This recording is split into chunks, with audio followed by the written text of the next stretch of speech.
ce soir l'histoire.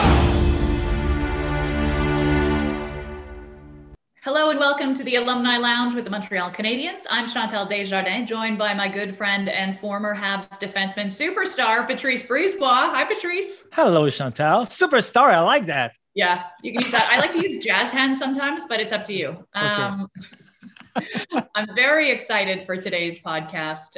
We have a great lineup. I'll tell you about it in just a moment. But first, the Alumni Lounge brought to you by ScotiaAdvice Plus. A simple conversation today can help you reach your goals tomorrow, only from Scotiabank. So huge show today. In just a moment, we'll chat with former Habs captain Brian Gionta, see what retirement's life is like for him these days. And it's an extra special treat. We will also welcome owner and president of the Montreal Canadiens, Geoff Molson. Woo! Woo-woo. But first, people want more Patrice. So we're going to give them more Patrice. Who was your favorite coach to play for and why? You know what, Chantal, I have to be honest, I have great coaches. You know what, minor hockey, major, junior, NHL. But if I have to pick one, I really like Alain Vigneault. Alain Vigneault was tough. It was hard to play for, but it was fair. I like a coach when he's fair, respectful, and Alain was that kind of guy. And but you know what, everybody loves Jacques Demers. I love Jacques Demers. I can't say Jacques Demers too. I won the Stanley Cup with Jacques Demers, and but Jacques Demers was almost like a dad for me, because I was so young and so I was just starting, and he gave me advice like a dad give to their son. So I really appreciate everything Jacques Demers did for me.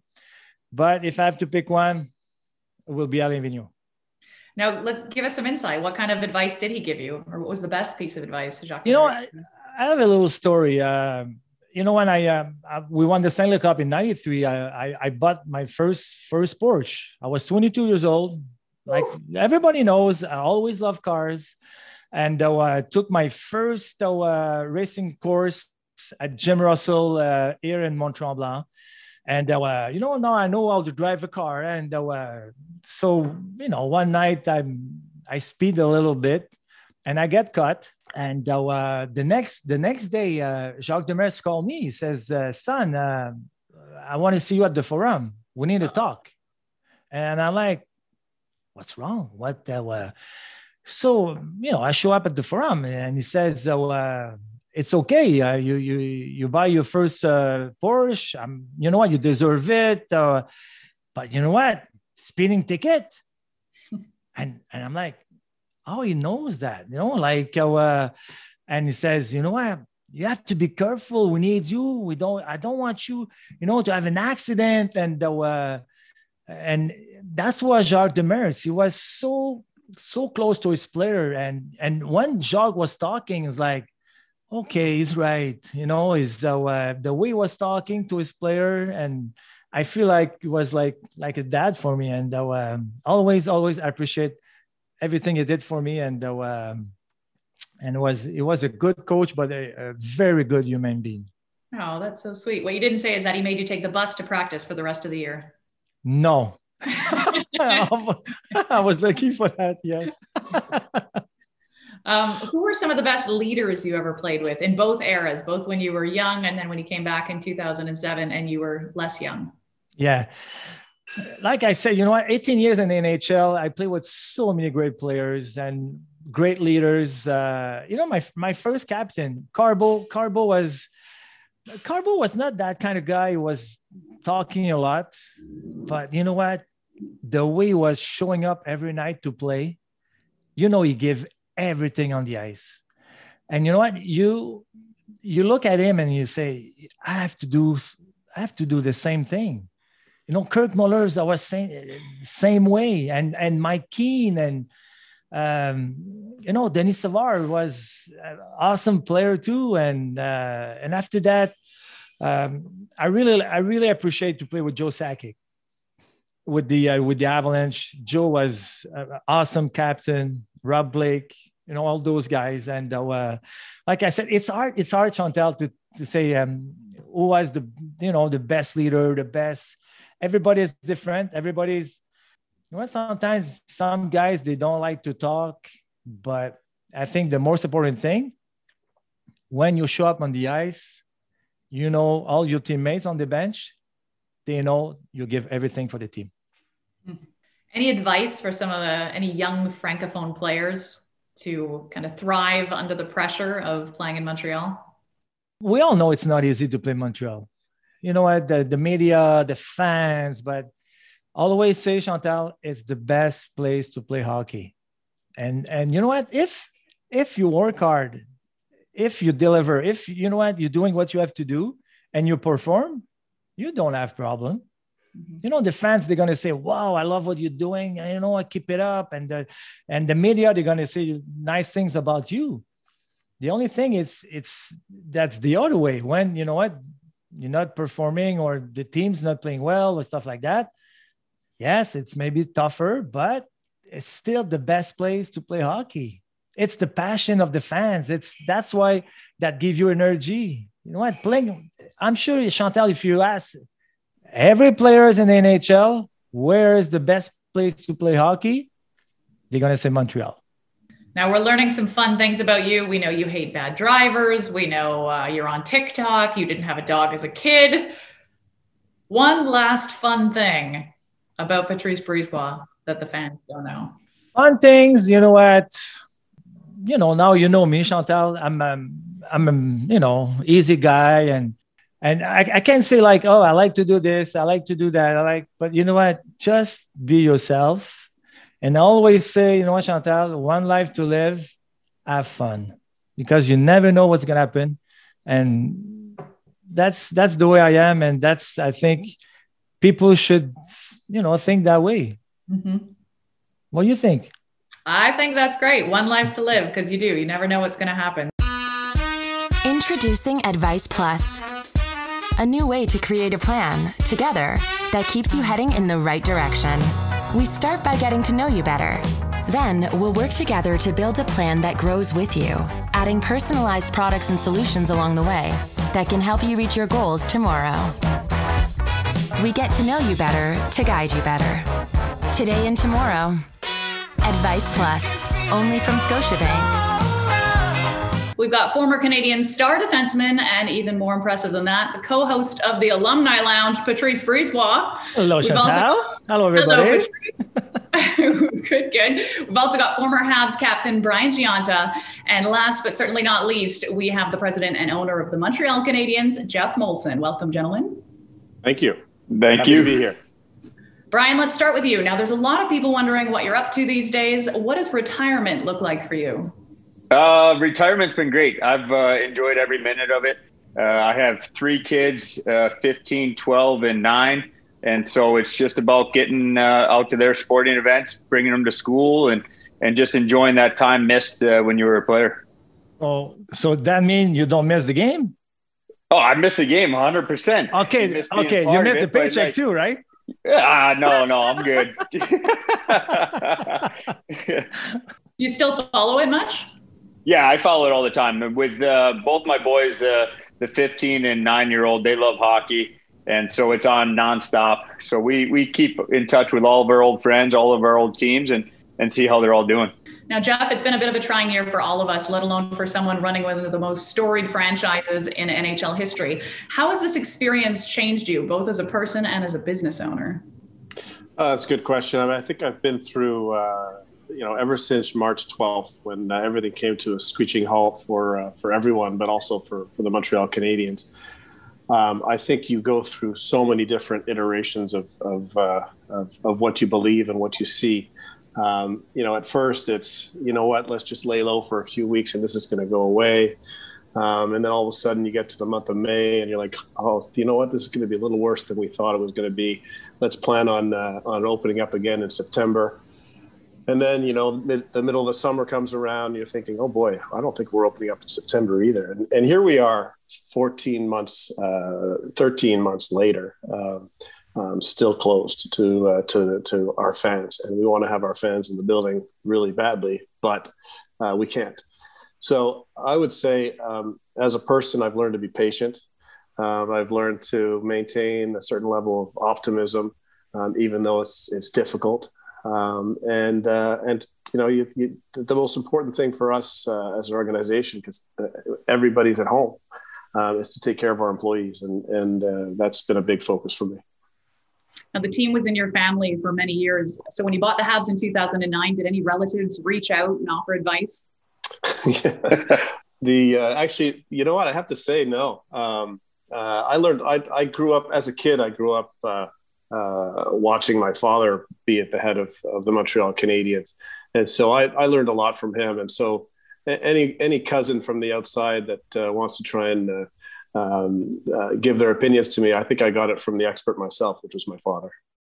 Brian, you had the chance to learn from some great leaders as well. You joined a locker room in New Jersey. You had players like Scott Stevens, Scott Niedermayer, Joe Nieuwendyk, Martin Brodeur. You were basically surrounded by Hall of Famers as a rookie. What did you learn from being around those guys? Well, I think it sets your foundation, right? You come in as a young kid and you're surrounded by those older veteran guys and Hall of Famers that have done everything in the game. So for me, just being able to sit back and watch them and see how they carry themselves, see what they do to prepare themselves. I was very fortunate to come into that established team. And, I just wanted to be a fly on the wall, just watching what was happening and just trying to, keep my mouth shut and just go out there and grind as much as I could and help out whatever way and learn whatever I could from them. So it was a great team to be a part of. It was a great organization to start my career in and kind of grow up under those guys. And then winning the Cup so early in your career. I mean, your first full season with the Devils. What was it like achieving such success so early? Well, you never take it for granted, but you come into a team that was their third Stanley Cup in 5+ years or whatever it was. And so you want to be back in the finals year in and year out. And you take it for granted how hard it is to get there. And I think the couple years in Montreal really cemented that. The first year there, we were kind of underdogs and we were a Cinderella story making it to the conference finals. And we just kind of ran out of gas. And then sandwiched it with my last year where, I thought that team really had a really good chance to win a cup, and Pricey goes down with an injury, unfortunate. And you just see those types of things that happen and they're out of your control. And it's really hard to win in this league. And it's really hard to compete for a Stanley Cup year in and year out. Brian, when you won the Stanley Cup, did you really enjoy it? Because when I won, I was 22 years old, okay? And I was young and I was, a little bit naive. And you know what? Like you said, it's so hard to win a Stanley Cup. But when you're young, it's like, oh, I have so many years. I'm going to win another one. And that never happened. So did you really enjoy it like you're supposed to do? You enjoy it, but I think if you had done it when you're older, maybe you would have been able to slow down and kind of really absorb everything that's around you and what's going on. And even the after stuff, be able to enjoy that with your family. That's one, not regret, but being able to share that with my kids, I think would have been an experience that would have, topped everything, is to win a Stanley Cup, have my kids and family come on the ice, have them be a part of it. That's one thing that I really missed that I wasn't able to do. That first year that you came to the Habs, it was a big year. I was a centennial, Geoff. That was the year you bought the team. Speaking of pressure, Geoff, you were just a kid back then. I mean, did you find yourself just like pinching yourself? Like, I own the Montreal Canadiens. Yeah, I mean, Breezer, I have to tell you, when you won the Stanley Cup, I was 22 as well. Yeah, I know what you want to say. And I know the feeling. I know the feeling of, and I can't wait for that chance to win it again because I've had a lot more experience in life. And like Brian said, to be able to share it with other people who have helped you get there is huge. No, I think, I was 39 years old when I bought the Canadiens, and within a week of being approved by the Canadiens, Bob Gainey acquired these 5 players onto our team, and we had all kinds of cap space, and Brian was one of the core pieces to it. So I arrived, And all of a sudden we had 5 new veterans on our team. We had Hal Gill, Spacek, Brian, Gomez, and there was one other slipping my mind right now. But it was pretty exciting because all these new players, some of them won Stanley Cups, were coming to join the Montreal Canadiens and try to help us win. And then, Brian and I have went through about almost 5 years together with the ups and downs. But for me at 39 to take on that responsibility and try and represent the Montreal Canadiens in the best way I could. I tried my best, but it was a team effort, and having a good captain like Brian there to represent us, and good staff to help Brian as well with his teammates. It's a full team effort, and it takes away a lot of pressure when you have good people on the team to help you get through it. Geoff, like a hockey player, okay, you're starting, you're young, you have a lot to learn. Do you think right now you have better honor than what you were at 39 years old? I now have 12 years of experience being the president of the Montreal Canadiens and overseeing a general manager and the ups and downs of a team. So for sure, I've gathered a lot of experience over the years, and I think I'm probably more equipped now to make decisions and support Marc Bergevin throughout the process of building a good team. So yes, I think I've learned to be better, but I don't think I've changed as a person one bit. No. I care about my players. I care about taking care of their families. I want to make sure that the Montreal Canadiens, when people arrive or when they leave, they continuously say it's the best organization in the NHL to play for, and all those things have never changed. But your ability to build a winning team, you learn as you go, and there's no question I've learned a lot. What advice would you give a younger you? Sign Brian Gionta again? Yes. Yeah. or re-sign me. Actually, you know what? Sorry, I had to. Sorry. No, but it's actually you like I didn't know how to answer that question, but you gave me the clue, Brian. Thank you. But I think as we've gone through the iterations of the Montreal Canadiens, obviously we had some success with Brian as the captain, and then we had some years where we were having less success. And at the beginning of everything, it starts with good leadership. And if you have a captain and assistant captains who are able to guide the team, the young players, the more aggressive players, the ones that get in a little bit more trouble, whatever it is, if you have good leadership in the dressing room, I think it's probably one of the most important things you can have, because you guide the team better that way. And I think Breezer, you probably grew up with it under Bob Gainey a little bit, and Kirk Muller and Carbo and those guys. And I think when you don't have that leadership, things can break down, and it makes a difference. Yeah. Speaking of leadership, Brian, you played such a big leadership role with this team, made captain a year after you came in. You guided the team to that surprising postseason run in 2010, got rid of the Capitals, got rid of the Penguins. What do you remember about that time? Like Geoff touched on, it was a team in kind of transition. A lot of us had come into the organization. It was fresh and new. And, Jacques Martin kind of, let us kind of help out, let us be a part of things. And I think for myself personally, we had that leadership group right off the bat. He didn't name a captain that first year, but just kind of organically that happened within the room and took over. And that leadership group really excelled. We're extremely close on and off the ice, and that just continued throughout my 5 years. So I was fortunate enough to be surrounded by a lot of people. And I think that's what makes you better. When people around you push you, it makes you better. And you learn things every year, no matter what's going on, whether it's an up year, down year, something can be learned from everything and those experiences that happen. Brian, talking about, to be named the captain of the Montreal Canadiens, I know it's a huge honor. I don't know if the players who vote for you or the organization, but what was your first thought? Like, I'm going to be the captain of the Montreal Canadiens. It's wow. I don't know what the podcast is, but it was, oh boy. I'm in one now. It's American kid, English speaking, it was all those things. And I loved my family and I loved Montreal. It was the best 5 years of my career, not only on the ice, but off the ice. To be a part of the culture, to be a part of that city, to be part of the history of the Canadiens. all that comes into play. And so it really does amplify things for you as a player, in the sense that you want to uphold all the things that have happened before you, right? Like all the great players that have been there, you want to continue that excellence. And so I was fortunate that I was older. I was a lot more mature, had a family. So a lot of the distractions, things that could come into play weren't necessarily there for me. And so being more mature, I was able to handle some of that pressure that is there for that position, that role. It is what it is. And it's a fun role to have a part of. And it's a great place. I mean, the Bell Center, there's no better place. Walking out, it doesn't matter what night it is, that place is rocking.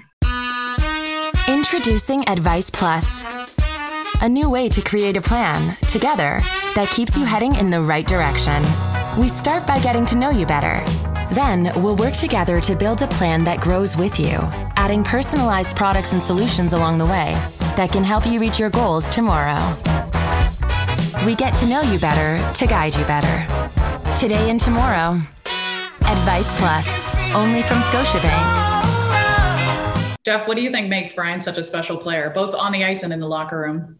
Well, on the ice, obviously I was never in the dressing room, but I know what the other players say about it. But off the ice, I think the humility, it all starts with humility and being responsible and accountable. But humility is the big word that comes to my mind. And I don't think Brian is the type of player that needs to say a lot.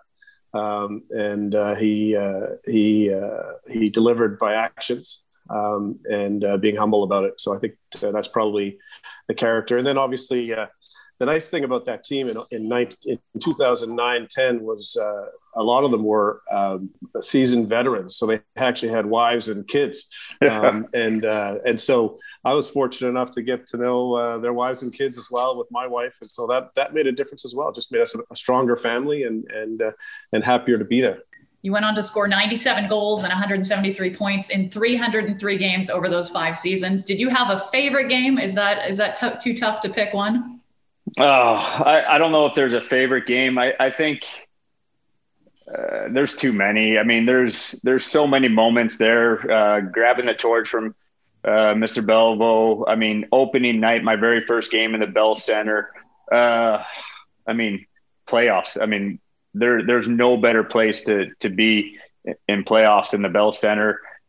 We win a series and the fans are out in the city just enjoying every moment of it, like they're part of the extended family. Like Geoff said, it's a big family atmosphere, and it carries over to the fan base as well. Patrice, what about you? Did you have a favorite game? No, it's hard to, like Brian said, it's hard to just pick one game. If I have to pick one, the last game when we won the Stanley Cup in '93, for me, it's that game it's that magical. Was a good game. That was a great game. That was a good game, huh, Geoff? Yeah, it was a good game. But it's so hard because it's so many things happen in the season on your whole career. So, and a game when I came back to Montreal, that was really emotional, very emotional for me because I didn't know that the fans, they're going to boo me. They're going to applause. I didn't know, but I signed because I want to be back because I want to play with the Montreal Canadiens. That was always my dream. That was always my team. And that's why I signed back with Montreal. And that night I was like, wow, it was, that you have to be there. You have to, when you're on the ice and you see that crowd cheering for you, it's special, guys. That's why it's the best place to play hockey. Simple as that. Yeah, I think the Montreal fans, they understand what they're cheering about deeply. And when you have a moment like that, it's because they know what happened to you 10 years before, 5 years before. They followed you throughout your career, and that was the moment when they were going to support you with a great cheer, and it must have been amazing. Yeah. And Montreal's such a great place to be. Brian, what were some of your favorite memories off the ice? It was your Hal Gills, your spot checks, your Mowens. That was the guy, Mowen. I can't believe I forgot him. Yeah. Travis, It was that. It was it's those little moments, right? Like going out to eat with the family, with the kids, going into Westmount and being run out of a park with the fans just kind of taking over and looking for pictures and autographs. It's those quiet moments, right? Like after Hell Gill's 1000th game, having a beer and just enjoying the moment with each other. I think it was just such a family atmosphere. I love New Jersey. It shaped me as a young guy. But when we moved to Montreal, we were all in it together. We all came at the same time. We were all in something new, and it drove us even closer. And I think that was the closest I've been with teammates is my years in Montreal. And I'm not just saying it because I'm on the show or something like that. It legitimately, you can talk to anyone in my family, my wife. Those are the moments that you remember and identify with. Even though I won a Stanley Cup in New Jersey, I identify as a Hab more than I do any of the 4 teams I played for. Wow. Geoff, what about you? I'm sure there's been a lot of highlights, but do you have any favorite memories from the 12 years you've owned the team? You know what? I actually feel the same way as these other 2 guys. There have been lots of moments that have been important to me, and I cherish them all. But you know, I look at that first year when all these guys arrived in 2009-10, and we had that great run with Halak and Nets and just an unbelievable first round victory against Washington, and then second round victory against Pittsburgh. Who would have thought? And then all this, and then you guys ran out of gas, which is too bad. But that was a really amazing feeling. But it wasn't just one game. It was 2 months, and it was unbelievable. And I think you know, off the ice, you know, to be able to represent the Canadiens when we said goodbye to Jean Beliveau was a very important moment for me. Yeah, I agree. Yeah, being asked to speak at his funeral was something I, like, as a kid, you would never think that you would be asked to do something like that. And he's one of the most important people that's ever played for the Montreal Canadiens, and to be part of that was a real honor. So I'm pretty proud to represent it. Amazing. As for games and superstitions, game night rituals, did you guys have any of that? So many. Right, you start, Patrice. You know what? I was changing my laces before every game. I was taping my stick the same way. Always tight my left skate before the right. You know, things like that. Players are a little bit, you know, I don't want to say the word, but the thing is, superstitious. Exactly. Just do what you think you're going to be at your best for the game. That's it. If you know what I see guys sometimes, Chantal, it's like, what are you doing? Oh no, I have to do that. Okay, good. I remember José Theodore. He was bringing his equipment in the shower before every game. Exactly. I'm like, Jose, why are you doing that? Because I don't like stiff equipment. I like when it's wet. Okay. And he plays so good. So many players. I'm sure we're all different, but it's right here. If you're 100% ready to play, just do what you have to do. That's it. Brian? Yeah, I didn't have any real superstitions. I guess like you, Patrice, it was more like, it was a routine, right? You got to the rink. I didn't have to be there at an exact minute or anything. You just got to the rink at a normal time. I always like to be there early, have a coffee and do those things, right? Like put laces in, tape your stick, make sure all that kind of stuff was set. But it wasn't superstitious in the sense that if I didn't do it at a certain time or if I didn't do it, I wasn't going to play good. It was just kind of routine. You build your own routine throughout your career and what you feel comfortable doing. And it's, I didn't have to talk to Gally at 12 minutes before the game. It was just those things, right? When you go out to the rink, you have your buddies or your teammates that you follow and that follow you. So that's more routine than it is superstitious for me. Like it didn't bother me one way or the other if that got disrupted, but I think we're just all creatures of just habit and routine. And I think that's what allows you to go out there and kind of be at your best is those things are taken care of. And now you're just going to play and do your thing. Geoff, what about you? As a fan, I've got my little things that I do too, and I'll keep them to myself. But yeah, I do have some things that make me believe that the players on the ice are going to win the game. But I'm actually not playing the game. But you have to tell us this now. Oh gosh, I've got one really weird one. My favorite number as a kid was number 22, and whenever I see the number 22, I wink at it. And that's just one of those things that I've done for literally for 30 years now. And so it's every time I see it, whether I'm driving on the highway and there's exit 22, I'll wink at it. Or so that to me, that means that the Montreal Canadiens are going to win. So that's one of those things. And Geoff, 22 for Steve Shutt, right? That's right. Yeah. Steve Shutt. But there's, lots of other ones. I think everyone has their way of handling the stress, because at the end of the day, you're trying to get yourself ready for a game. And me, I'm not trying to get myself ready to play a game. I'm trying to get myself ready to be a fan of the game. And I have my things. Yeah. What were your ways of coping, everybody, of with the stress, or with, Montreal's an amazing place to play, but it also comes with, being a bit under the microscope. So what did you do to handle the stress? Were you yoga guys? Did you meditate? It was, you don't read the newspaper. You don't watch the TVs after a loss. I can tell you that much. It was a good thing. I was better reading French than I was speaking French, but you in Montreal, you have to learn to take those highs and lows and just kind of equal things out, because you win a game, you're not going to be a Stanley Cup champion like the paper says the next day. And if you lose a game, it's not a fire everyone, trade everyone type of scenario. It really is. You have to manage those highs and lows and understand where it's coming from. It's coming from a passionate fan base. It's coming from that the fans think they're just as much a part of the team as you are, as the owners, as the equipment guy is. That's the passion. They love the game. They love the team, and they feel like it's the fabric of it's theirs. It's their culture. It's their everything. And that's where it comes from. I wouldn't change a thing. Yeah, I think on my side, you control what you can control. Mm. So you know what? Go in the gym, be ready, be in the best shape as possible. Before the game, focus, visualization, a lot of stuff like that.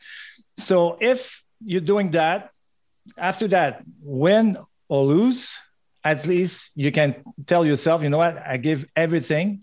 And it's a sport. You know what? Everybody want to win. Not only the Montreal Canadiens, everybody want to win in the league. And that's why it's so hard to win the Stanley Cup, because you know what? You are the 7 best players in the world. And those guys, you know what? They want to win the big trophy. So sometimes that's why in Montreal, the expectations are so high because of the past. But the players, this year and the year of Brian, and you know what? Oh, they didn't win again. They did, but the guys, they try, and they try hard. You know what? But unfortunately, it didn't happen. But the guys they give everything. Geoff, what about you? I think when you have the passion that we have, the fan passion that we have, you have to expect that they're going to be hot when you're losing. And they're going to be cold when hot when you're winning and cold when you're losing. But that's a good thing. Like for me, the way I transfer that into not stressing out is I like, if we didn't have that, what would we have, right? And the Montreal Canadiens have that. So the fans get all angry when things aren't going well, but that's because they want us to win. And so it's easier if you think about it that way. And then the other one is, I don't think anybody should ever take themselves that seriously. I think that the end of the day, it's the passion of the Montreal Canadiens fans. It's really important. But we are playing hockey, and if you ever want to get a dose of reality, you just have to go home and see your family, and then you see other important things in your life as well. And it's all about that balance, and that can take a lot of stress away when you have your family there to support you. Yeah, perspective is key. And just, it's better to have fans that are so passionate than fans that just don't care at all, Yeah. Brian, the average height in the NHL, 6'1". Me and Gallagher are changing that. Come on. And Caulfield, he's coming. Yeah. Oh, yeah. So maybe the average will go down now. Being a small forward at 5'7", still able to have an amazing career. You're an inspiration to many kids who, even though they're not the biggest kid, they could maybe still make it. What was your mindset when you were trying to make it? I never thought I was 5'7", I guess. I just went out there and played the game. You're the size you are. And me and Gally have talked about it, right? Like that's who you are. This is what I am. This is who I am. And I'm going to go and compete for the puck just like Chara or Hal Gill. It doesn't matter what you're giving away to them. It's about that internal compete with the guy that's next to you. And so we don't see ourselves as being undersized. We don't see ourselves as at a disadvantage. It's just something we've always done. I think, at times we've had to prove that we could sustain and we could, make it in the league that's, extremely hard to make it in. But besides that, it's just who we are. We go out there and play, and you don't think about it. I look at, it's funny, you look at pictures or you look at video and you sit back and you're like, man, that's really me. That's what I look like. Like I'm that small, like I'm underneath the guy's shoulders and he's only 6 foot. Like what's going on? But you just don't see yourself like that. So that's just how I've always had it and always dealt with it. Brian, be honest with me. I'm sure a few nights you wish you have a few more inches, huh? Like, I just maybe a few times in those Boston matchups exactly. When the big bad Bruins at the times that they're trying to scare us away. But it made me the player I am. It made me the person I am, the size I am. So at times it would have been nice to be 5'10", maybe 6 foot, but I don't know that I would have developed and been the same player if I had that size. You'd had to have that to make me who I am. So I wouldn't change a thing. Any defenseman, Brian, when you play against that guy, we're playing against that team and that defenseman is there like, I hate that guy, It was Chara. It was Chara. It was, yeah. I mean, it started in New Jersey, the matchups that he was always out there against us and our line. And then it carried over into Montreal and the heated rivalry there. And funny story, I signed with the Bruins my last year and he's the first guy to come up and give me a big hug. So I'm like, I wanted to hate you still. I want to still hate you, but I can't now. So it's, you have those guys that you go against night in and night out and you appreciate their game, but it frustrates you and you want to beat them every night. So funny. Patrice, who did you love to hate to play against? A team or a player?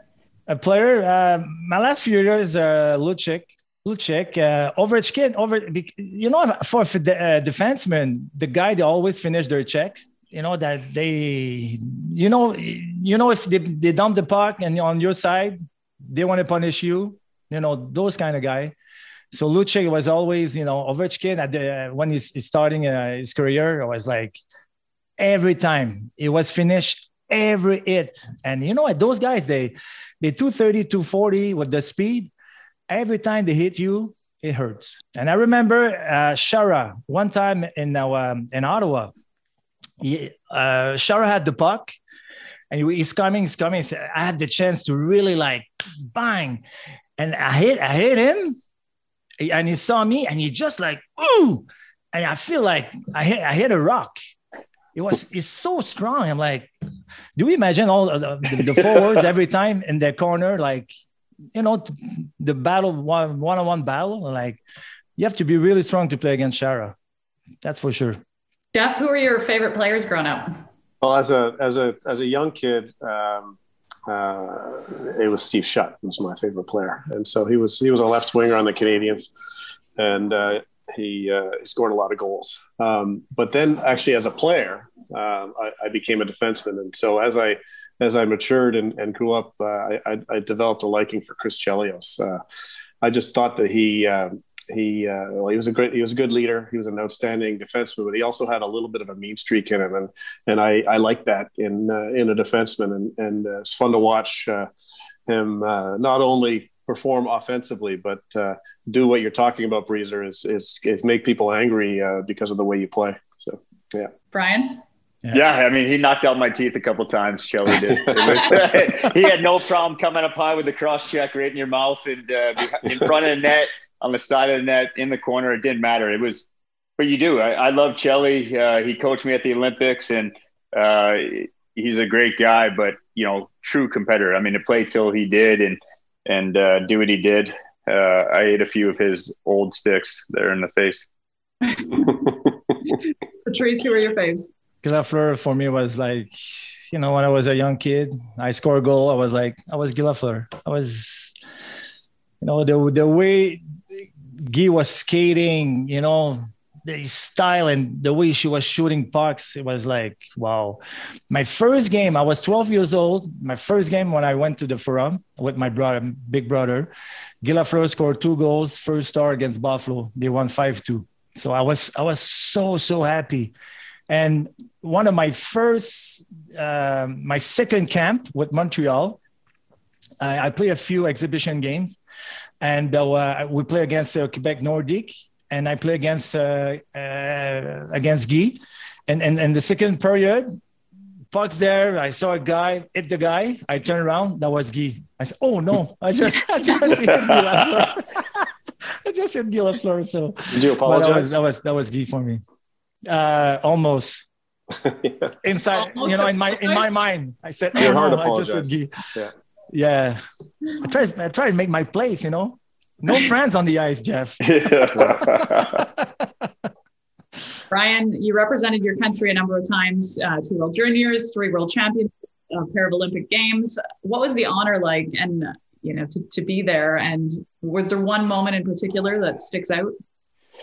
I don't know if one moment sticks out. I think anytime you can put on your country's jersey, for us, it's a huge honor. I mean, to represent your country, represent your people, there's no better feeling, because I think the Olympics, World Championships, World Juniors were great. The Olympics, I think everyone identifies with. Everyone sits around the fire and watches the Winter Olympics. Everyone watches the Summer Olympic Games. And so I think everyone can identify with that. And I think what we touched on earlier, when I was younger, there's a big gap between my 2 Olympic appearances. So I made it as a young kid, 5-6 years in the league. Then I went a big gap and then finished it off my last year, where I was able to be a captain and the older guy on the team. And I was able to enjoy my second Olympics, being older with my family, and go through it again, all the little moments around it, the opening ceremonies and stuff like that, and just being a part of the atmosphere of it. And I think I was able to absorb it way more the second time around. Geoff, how do you want to be remembered in 50 years when we're all old and gray? I mean, I won't be gray because I'll still be dyeing my hair. But when we look back, what do you want your legacy to be?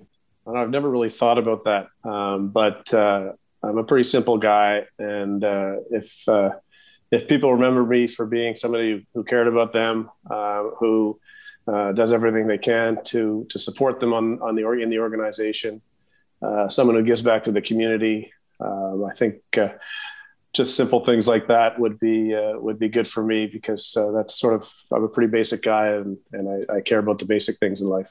And last question for me. Scotiabank's the main sponsor of the Alumni Lounge. Let's talk money before we wrap up. When you signed your first big contract, Brian, what was their first major purchase? A new boat. I love boating. I love being on the water. I love being on the lake. So it was a new boat. It was New Jersey, signed a big contract there. And I wasn't going to buy a car, because Lou wouldn't let you drive a new car into the arena without giving you crap for it. So I bought a boat. And Patrice? I was a car. I love cars. Sorry. So I can't pay for New Jersey. I bought myself a Jeep. Yeah.